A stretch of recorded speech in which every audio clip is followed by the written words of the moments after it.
हाँ, seventh class के सभी बच्चों को मेरा नमस्कार।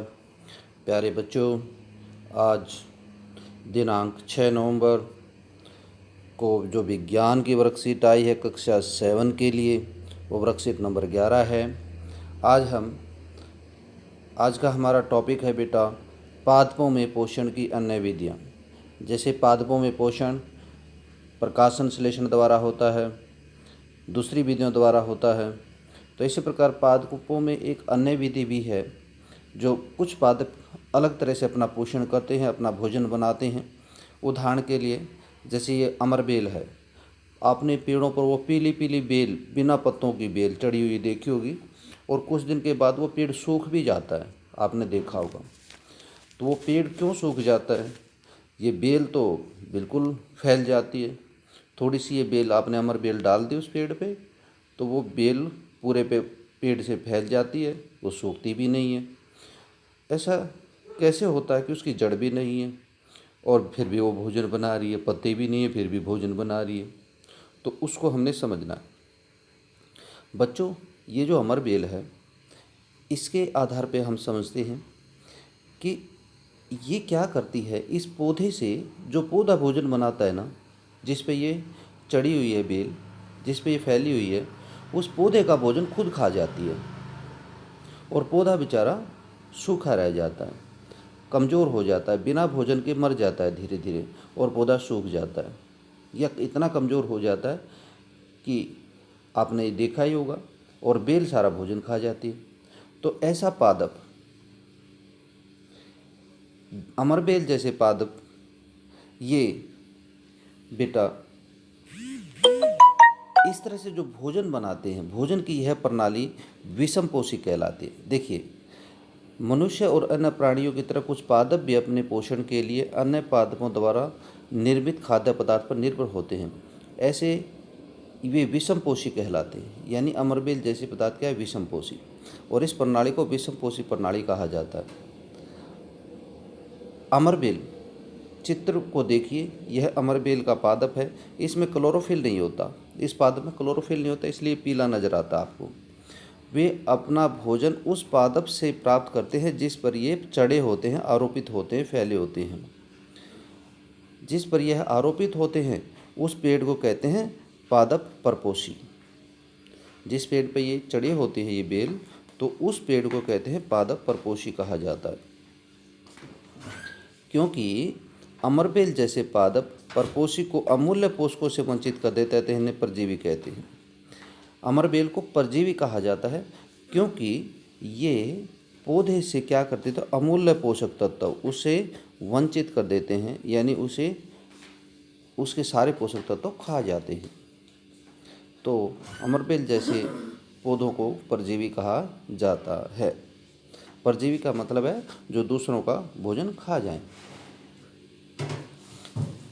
क्या आपने ऐसे पादपों को भी देखा या सुना है जो पौधों को ही खा जाते, जो जंतुओं का भक्षण करते हैं, यानी जंतुओं को खा जाते हैं, छोटे छोटे कीटों को खा जाते हैं? क्या आपने ऐसे और अपना भोजन बनाते हैं?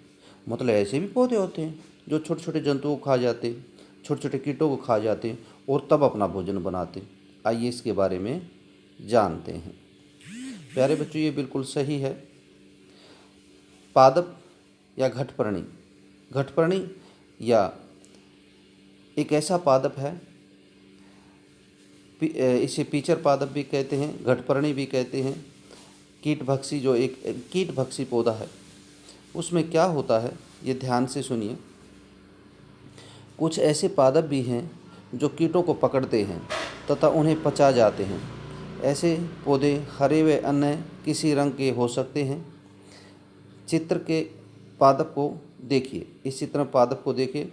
इसके घड़े के समान दिखाई देने वाली संरचना वास्तव में उसकी पत्ती का रूपांतरित होता है। ये देखो, ये घड़े के समान आकृति आपको नजर आ रही है। इसमें क्या करता है वो भी मैं बताऊंगा। शीर्ष, पत्ती का शीर्ष भाग घड़े का ढक्कन बनता है, यानी इसका ढक्कन की तरह ये ढक जाता है। घड़े के अंदर अनेक रोम होते हैं जो नीचे की ओर ढलते हैं, ढल के रहते हैं। जब कोई कीट घड़े में प्रवेश कर जाता है तो यह बाहर नहीं निकल पाता। घड़े में उपस्थित पाचक रस कीटों पाचक रस कीटों द्वारा उपस्थित पाचक रस द्वारा कीटों का पाचन हो जाता है। यानी मैं इसको थोड़ा सा आपको अच्छी तरह से समझाता हूँ। देखिए, ये क्या होता है, घटपर्णी या पीचर पादप, इसमें घड़े जैसी आकृति बन जाती है, घड़े जैसी आकृति बना लेता है। ये इस तरह की आकृति, ये देखो आपको नजर आ रही, जो पत्ता है ना उस घड़े में अंदर ऊपर को ढक देता है, और इसमें नीचे की ओर ऐसे ऐसे कांटे लगे होते हैं जिनका सिरा नीचे की ओर होता है। जैसे कोई कीट इसके अंदर घुसता है, ये घुस गया इसमें कीट कोई, तो वो क्या करेगा, जैसे ऊपर चढ़ने की कोशिश करेगा, बाहर निकलने की कोशिश करेगा, वो निकल नहीं पाएगा, कांटे उल्टे हैं इसमें, तो वो कीट को बाहर नहीं निकलने देता और पत्ता ऊपर से ढक देता है। पत्ता ऊपर से ढक्कन की तरह इसको ढक देता है और ये कीट बाहर निकल ही नहीं पाता, छटपटा के अंदर ही रह जाता है। और ये जैसे मर जाएगा तो ये पादप इसमें से पोषक तत्व खींच लेगा, इसमें से पोषक तत्व खींच लेगा ये पादप, और पौधा उसे यूज कर लेगा, पौधा उसे भोजन के रूप में खा लेता है। तो घटपर्णी पादप एक ऐसा ही पादप है। तो आपने समझा इसको। ऐसे पादप कीटभक्षी पादप कहलाते हैं, ऐसे पादप कीटभक्षी पादप कहलाते हैं। घटपर्णी या पीचर पादप के अलावा विंस फ्लाई ट्रैप भी एक ऐसा ही पौधा है, विंस फ्लाई ट्रैप, जो सूक्ष्म जीवों को खा के अपना भोजन बनाता है। ये पादप कीटों के ऊपर अपनी निर्भरता होती है इनकी। इस प्रकार से पादप को मृदा से सभी आवश्यक पोषक तत्व नहीं मिल पाते। यानी ऐसा कौन से पादप करते हैं जिन्हें सारे पोषक तत्व जमीन से नहीं मिल पाते, ऐसे पौधे कीटों को खा जाते हैं और अपनी आवश्यकता को पूरी करते हैं। यानी अपना भोजन, उचित भोजन उन्हें प्राप्त तभी होता है। तो आपने देखा। अब हम क्वेश्चंस पे आते हैं बच्चों। जो पहला क्वेश्चन यहाँ पे आ रहा है वो है बेटा, पीले रंग के दुर्बल तने वाले परजीवी पादप का नाम बताओ। आपने बताइए, पीले रंग के दुर्बल तने वाले, अमरबेल हो गया। कीटभक्षी पादपों के दो उदाहरण दीजिए। अभी अभी आपने कीटभक्षी पादपों के दो उदाहरण पढ़े हैं, घटपर्णी और विंच फ्लाई ट्रैप। कीटभक्षी पादप कीटों का भक्षण क्यों करते हैं? क्योंकि उनके पास पोषक तत्वों की जो कमी होती है, उन पोषक तत्वों की कमी को पूरा करने के लिए वो सूक्ष्म जीवों का भक्षण कर जाते, सूक्ष्म जीवों को खाते हैं ताकि उन्हें पूरे पोषक तत्व प्राप्त हो सकें। अगला क्वेश्चन है, परजीवी व कीटभक्षी पादप द्वारा किस प्रकार के पोषण का उपयोग किया जाता है? परजीवी व कीटभक्षी पादप द्वारा किस प्रकार के पोषण का उपयोग किया जाता है? तो प्यारे बच्चों, किस प्रकार के पोषण का उपयोग किया जाता है? ऐसे पोषण का उपयोग किया जाता है जो पौधा खुद नहीं बना सकता। ठीक है, जो पौधा खुद तैयार नहीं कर सकता, इस प्रकार के पोषण का उपयोग करके वो क्या करते हैं, अपना गुजारा चलाते हैं, अपना पेट भरते हैं, अपना भोजन बनाते हैं।